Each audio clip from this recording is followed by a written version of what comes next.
The process has been like to get integrated here? It's been pretty crazy to say the least. Just a lot of traveling. This is my first time getting trained. The Indiana Fever just secured a major victory over the Seattle Storm, and it's a performance that deserves a deep breakdown. This game highlighted just how important Kelsey Mitchell and Aaliyah Boston are to the Fever's success. Both were absolutely spectacular. Kelsey Mitchell finished with 26 points on 8 of 14 shooting, including a red-hot 5 of 7 from three-point range. She's now scored 46 points across her last 2 games, signaling a much-needed breakout after a rough shooting slump throughout most of June. Coming into this month, Mitchell had expressed her desire to return to form, and although the early weeks were underwhelming, she's clearly finding her rhythm now. This version of Mitchell, aggressive, confident, and shot-making, is exactly what powered the Fever's best stretches last season, when she was a consistent 20 to 25 point scorer. Even with Caitlin Clark struggling, Mitchell's resurgence gives Indiana a legitimate offensive identity. Speaking of Aaliyah Boston, her 30-point performance against Seattle was nothing short of dominant. What stood out most was how effortless her scoring looked. She wasn't forcing shots, but simply taking what the defense gave her, rolling perfectly off screens, using her elite touch around the basket, and capitalizing on defensive rotations drawn by Clark and Mitchell. Her performance was an excellent display of efficient post play and smart decision-making, and it showed her development as a future star in this league. Demir Dantas also deserves major credit. She was huge on both ends, hitting key shots, grabbing tough rebounds, and playing solid defense. It's unfortunate she'll be leaving for a few weeks to play overseas, but her impact in this one was undeniable. The decision by head coach Stephanie White to play Dantas over Brenna Turner was a smart one, rewarding the hot hand and better all-around play. White also deserves credit for adjusting the team's third-quarter strategy. The Fever had blown double-digit halftime leads in recent games due to slow starts out of the break, but this time they flipped the script, coming out with energy and execution, outscoring the Storm 30-19 in the third. That effort to hit first, instead of waiting to respond, was crucial and marks a sign of growth for this young team. Caitlin Clark, despite another cold shooting night, was still impactful in stretches.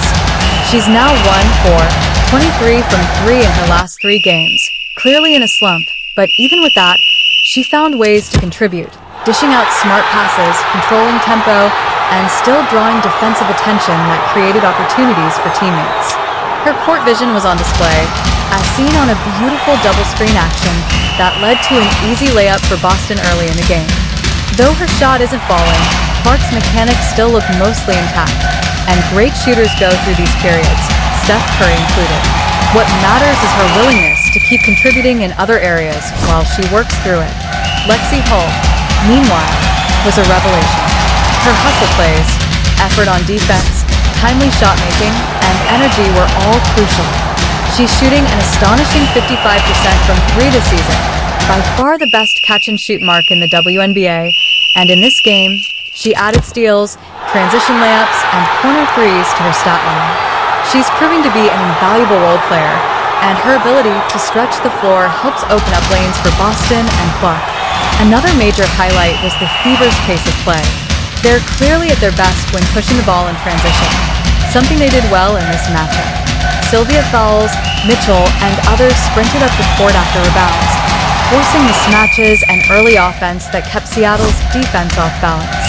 Kelsey Mitchell especially thrives in that up-tempo style, pulling up in transition for threes or hitting mid-range jumpers off a quick dribble, something she did multiple times in this game with deadly efficiency.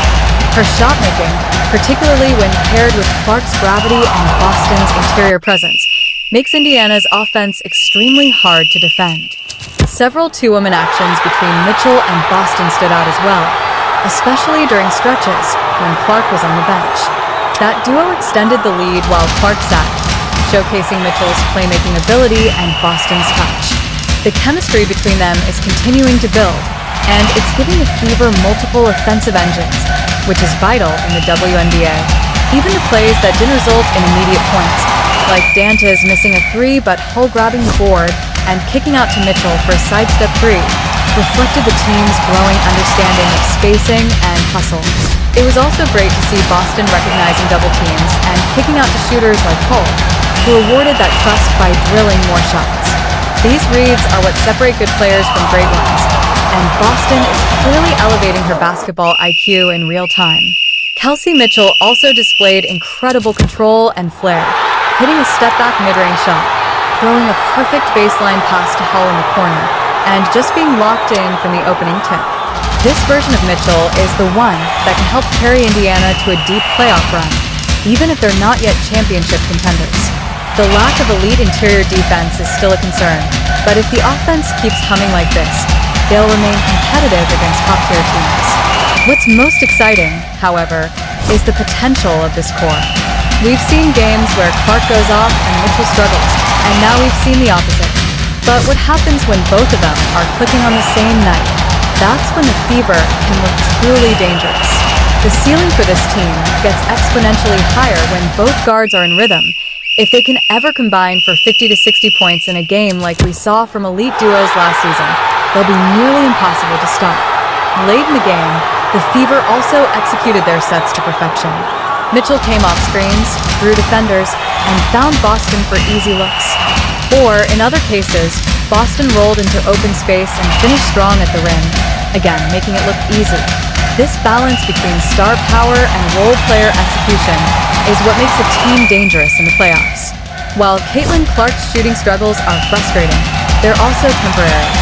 Her impact is still felt through assists, screens, and gravity. When she returns to form, and this team could take a big leap forward. The fact that they're learning how to win without her playing at her best is actually a positive, and it bodes well for their growth. Overall, this was one of the most complete games Indiana has played all year.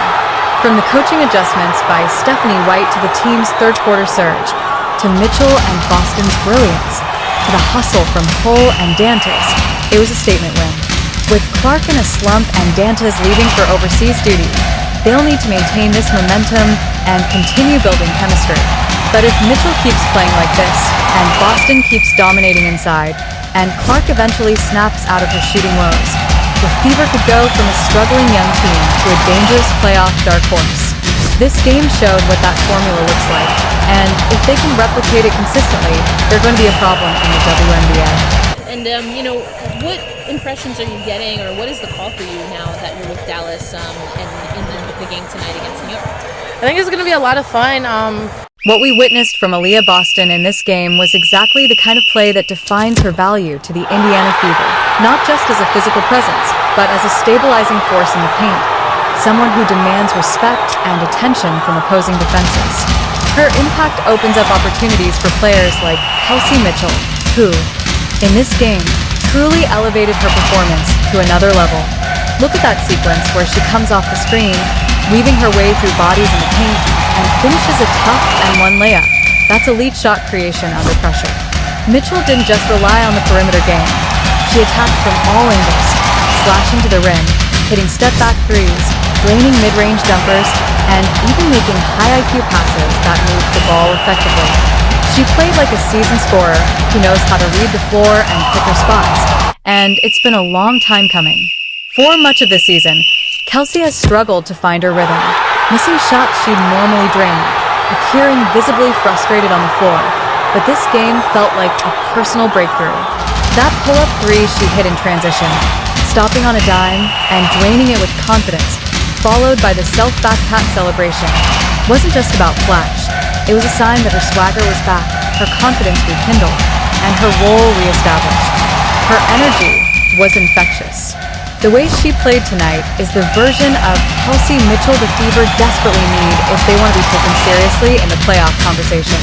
And look, I still don't believe this Fever team is a legitimate contender, not against the elite powerhouses in the league like the Liberty or Aces, but when Kelsey Mitchell, Aaliyah Boston, and Caitlin Clark are all clicking at the same time, there's no reason they can't beat any team on any given night. If those three can consistently combine for 70 to 80 points a game, that gives Indiana a Real shot to become a nightmare matchup, especially in the postseason where half-court execution and individual shot-making become even more valuable. And speaking of shot-making and effort, Sophie Cunningham deserves a ton of credit for her hustle plays in this game. Whether it was diving for loose balls or pressuring ball handlers into turnovers, she set the tone defensively. One of the highlights that encapsulated this game's energy came from a defensive stand that led directly into transition offense.